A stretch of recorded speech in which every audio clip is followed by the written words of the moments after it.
University మంచి భవిష్యత్తు కోసం తెలుగు విద్యార్థులు ఇష్టపడే యూనివర్సిటీ. కాల్ 9059052378 9059052379.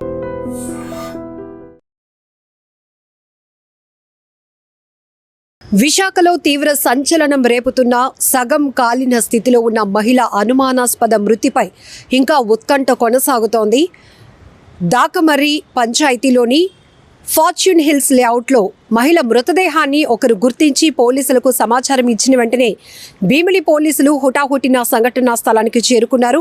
ఏసీపీ అప్పలరాజు గారు కూడా కేసుపై అనేక రకాల అనుమానాలు వ్యక్తమవుతున్న దృష్ట్యా 6 టీములను ఏర్పాటు చేశాం, కేసును వేగవంతంగా దర్యాప్తు చేస్తున్నామని చెప్తున్నారు.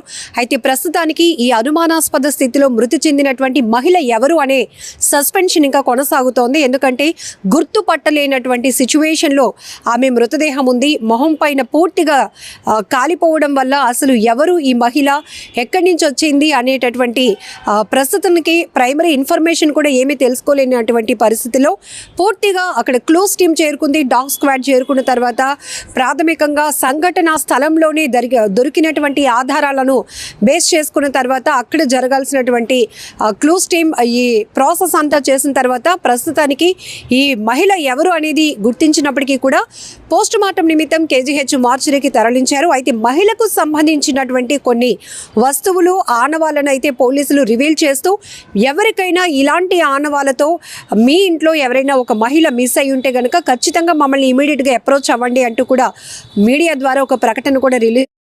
అయితే ఈ అనుమానాస్పద స్థితిలో అత్యంత దారుణమైన సిచ్యువేషన్లో ఉన్నటువంటి సగం కాలినటువంటి మహిళ మృతదేహం 20 నుంచి 25 ఏళ్ల వయసు కలిగినటువంటి మహిళగా చెప్తున్నారు పోలీసులు. అలాగే ప్రస్తుతానికైతే ఈమెకు సంబంధించినటువంటి ఐడెంటిఫికేషన్కి సంబంధించి కొన్ని వస్తువులు కూడా రివీల్ చేయడం జరిగింది. Pink colour top, white colour design ఉంది, అలాగే పింక్ కలర్ లెగ్గిన్ ఉంది.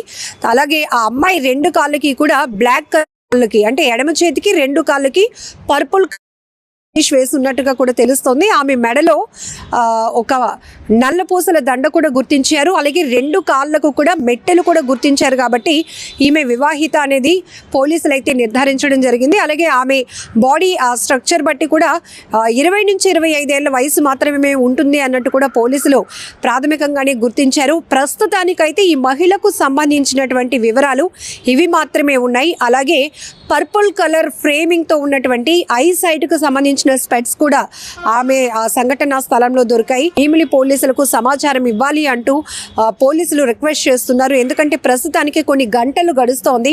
ఆల్రెడీ దాకమర్రి పంచాయతీ లిమిట్లో ఉన్నటువంటి ఫార్చ్యూన్ హిల్స్ లేఅవుట్లో ఒక మహిళ అనుమానాస్పదమైనటువంటి స్థితిలో సగం కాలినటువంటి ఒక బాడీని ఐడెంటిఫై చేసినటువంటి వ్యక్తులు ఇమీడియట్గా పోలీసులకు సమాచారం ఇవ్వడంతో క్లోజ్ టీమ్తో సహా డాగ్ స్క్వాడ్తో సహా మొత్తం పోలీసు బృందాలన్నీ కూడా అక్కడికి చేరుకున్నాయి.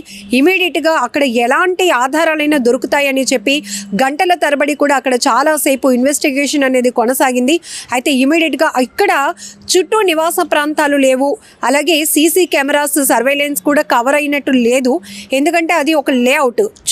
ఆ లేఅవుట్లో ప్రస్తుతానికి మామిడి తోటలు ఉన్నాయి తప్ప రోడ్లు కూడా వేసి ఉన్నాయి, కానీ ఇంకా ఎటువంటి సిచ్యువేషన్ లేదు. అక్కడ ఒక జనసంచారం లేనటువంటి ప్రదేశం, నిర్మానుష్య ప్రాంతంలో ఈ మహిళ ఎక్కడి నుంచి వచ్చింది, ఈ మహిళను ఎవరు తీసుకొచ్చారు, అలాగే బాడీ ఏదైతే ఐడెంటిఫై చేశారో ఆ సంఘటనా స్థలంలో ఒక బీర్ బాటిల్ సీసా, గ్రీన్ కలర్ బీర్ బాటిల్ సీసా ముక్కలు కూడా ఎక్కువగా కనపడుతున్నాయి.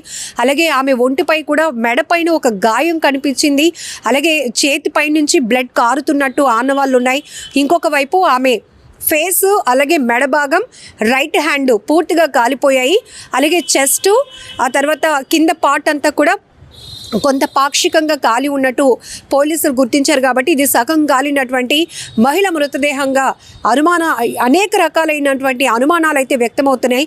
ఒక దశలో ఆ మహిళ మృతదేహం లభ్యమైన తీరు చూస్తుంటే ఆమెపై ఏదైనా అఘాయిత్యం జరిగిన తర్వాత హత్య చేసి ఇలాగా పెట్రోల్ పోసి ఆమె మృతదేహాన్ని పూర్తిగా అంటే ఆధారాలు లేకుండా నాశనం చేయాలనే ఉద్దేశంతో తగలబెట్టారా అనే కోణంలో కూడా అనేక రకాల డౌట్స్ అయితే ఎక్స్ప్రెస్ అవుతున్నాయి. ఈ అన్ని కోణాలని దృష్టిలో పెట్టుకొని ప్రస్తుతానికి ఈ మహిళ ఎవరు, ఎక్కడి నుంచి వచ్చింది, అలాగే ఈ లేఅవుట్లోనికి ఎవరైనా ఇంకా దుండగలు వచ్చారా, ఈమెను ఎక్కడి నుంచి తీసుకొచ్చారు, ఇవన్నీ దృష్ట్యా కూడా 6 టీంలను అయితే స్పెషల్ ఫోర్స్ కింద ఏర్పాటు చేసి కేసుని ఇన్వెస్టిగేట్ చేస్తున్నారు. ప్రస్తుతానికైతే దాకమర్రిలో ఉన్నటువంటి ఫార్చ్యూన్ హిల్స్ లేఅవుట్ నుంచి అక్కడ మృతదేహాన్ని కేజీహెచ్ మార్చరీకి అయితే పోలీసులు తరలించారు. ప్రైమరీగా ఈ ఆధారాలు ఏవైతే గుర్తులు ఉన్నాయో ఆమెకు సంబంధించినటువంటి వస్తువులు కావచ్చు, ఆమె డ్రెస్సింగ్, ఇవన్నీ కూడా రివీల్ చేస్తూ పోలీసులు ఎవరికైనా ఎటువంటి ఇన్ఫర్మేషన్ ఉన్నా ఇమీడియట్గా మమ్మల్ని అప్రోచ్ అవ్వండి అంటూ కూడా చెప్తున్నారు. ఎందుకంటే ఫస్ట్ ఈమె ఎవరు అని తెలిస్తే కనుక ఆ తర్వాత ఇంకాస్త ఎఫెక్టివ్గా కేసులో ఎవరు ఈ నిందితులు, ఎవరు ఇంత దారుణానికి ఒడిగట్టారు, ఎందుకు ఇంత క్రూరంగా ఆమె పైన ఇంత పగలాగా కక్షలాగా తీసుకున్నారా, ఈ పగలాగా అంటే ఎందుకంటే అంత క్రూయల్గా మర్డర్ సిచ్యువేషన్ కూడా కనబడుతోంది. ఒకవేళ ముందే ఏమైనా అఘాయిత్యం కూడా, అత్యాచారం కూడా చేసి ఆ తర్వాత ఆమెని చంపాలనే ప్రయత్నంలో ఇలా పెట్రోల్ పోసి కాల్ చేశారా అనే అనేక రకాల అనుమానాలు వ్యక్తమవుతున్నాయి. కాబట్టి ఈ కేసు పైన చాలా అగ్రెసివ్గా పోలీస్ టీమ్స్ అయితే ముందుకు వెళ్తున్నాయి. కానీ ఇక్కడ మీరు చూడొచ్చు విజువల్స్లో హైవేకి అంటే తగరపవలస నుంచి విజయనగరం వైపు వెళ్తున్నటువంటి దారిలో దాకమర్రి లేఅవుట్ అంటే రఘు ఇంజనీరింగ్ కాలేజ్ ఆపోజిట్లో ఈ లేఅవుట్ కనిపిస్తుంది. ఎందుకంటే హైవేకి ఆనుకొని ఉన్నటువంటి లేఅవుట్ ఇది. ఫార్చ్యూన్ హిల్స్ లేఅవుట్ అంటారు. దీంట్లో పూర్తిగా ఏంటంటే మామిడి తోటలే ఉన్నాయి కానీ ఇంకేమీ లేవు. అలానే ఫ్రంట్ ఎలివేషన్లో ఒకవేళ సీసీ కెమెరా కవర్ అయి ఉంటే ఈ పార్టీకే లోపలికి ఎవరు వెళ్ళారు, ఒకవేళ ఆటోనా లేకపోతే ఇంకేదైనా వాహనాన్ని ఉపయోగించారా, ఇవన్నీ కూడా ఒక క్లారిటీ వచ్చేసిండు. కానీ సీసీ కెమెరాస్ ఏవి కూడా ఈ లేఅవుట్కి సంబంధించి కవర్ అవ్వడానికి లేకపోవడం వల్ల కూడా ఈ కేసు కొంత టాస్క్గా మారిందని చెప్పొచ్చు. ఏమైనా హైవే ఫేసింగ్లో ఉన్నటువంటి లేఅవుట్లో జరిగినటువంటి దుర్ఘటనకు సంబంధించి హైవే లైన్లో ఏవైతే సీసీటీవీ సర్వేలెన్స్ కవర్ అవుతాయో ఇవన్నిటిని కూడా ఆధారాలు సేకరించే పనిలో క్లూస్ టీమ్స్ కానీ పోలీసు బృందాలు ఉన్నాయి. కాబట్టి ఒకవేళ ఈ ఆధారాలతో ఎవరికైనా ఇంట్లో మిస్ అయినా, ఇప్పటికే మిస్సింగ్ కంప్లైంట్ ఏదైనా చోట్ల ఏపీకి సంబంధించి వివిధ జిల్లాల్లో ఎక్కడైనా ఈ ఐడెంటిఫికేషన్స్తో ఈ ఏజ్ గ్రూప్లో వివాహిత అయ్యుండి ఒక మహిళ మిస్ అయినట్టు కంప్లైంట్ ఇచ్చున్నా ఇప్పటికీ ఆమె ఆచూకీ తెలియకపోయినా కూడా మమ్మల్ని సంప్రదించాలి అంటూ కూడా భీమిలి పోలీసులు ఒక ప్రకటన అయితే విడుదల చేయడం జరిగింది. ఏదేమైనా విశాఖలో ఈ దారుణమైన ఘటన ఒక్కసారిగా ఉలికిపాటుకు గురి చేసిందని చెప్పొచ్చు. ఎందుకంటే కొన్ని నెలల క్రితమే ఒక జ్యోతిష్యుడు అప్పన్న అని ఆయన్ని కూడా ఇట్లానే పెట్రోల్ పోసి హత్య చేసినటువంటి దారుణ ఘటన. కొన్ని రోజుల క్రితమే నిండు గర్భిణిని కొద్ది గంటల్లో ఆమె ఒక బిడ్డకు జన్మనిస్తోంది అనే టైంలో భర్త చేతిలోనే అత్యంత దారుణంగా ఆమె హతమార్చబడటం, ఇవన్నీ కూడా ఒక్కసారిగా తీవ్రమైన భయభ్రాంతులకు గురి చేస్తున్నటువంటి హత్యా నేరాలుగా మనం చూడొచ్చు. ఎక్కువ శాతం ఆస్తి కోసం, వివాహేతర సంబంధాల వల్ల ఇట్లా కుటుంబంలో జరుగుతున్న నేర ప్రవృత్తి కూడా పెరుగుతూ ఉంది. ఇక్కడ వివాహిత కూడా ఈమెకి ఇంకా చాలా ఫ్యూచర్ ఉంది. అసలు ఏం జరిగిందో తెలియదు, ఎక్కడి నుంచి ఈ అమ్మాయి వచ్చిందో తెలియదు, లేకపోతే ఏమైనా కిడ్నాప్ చేసి ఇక్కడికి తీసుకొచ్చి ఆమెపై అఘాయిత్యం చేసి హత్యకు ఒడిగట్టారా, పెట్రోల్ పోసి తగలబెట్టాలనుకున్నారా, ఇవన్నీ కూడా చాలా సంచలనం కలిగిస్తున్నటువంటి అనుమానాలుగానే చెప్పొచ్చు.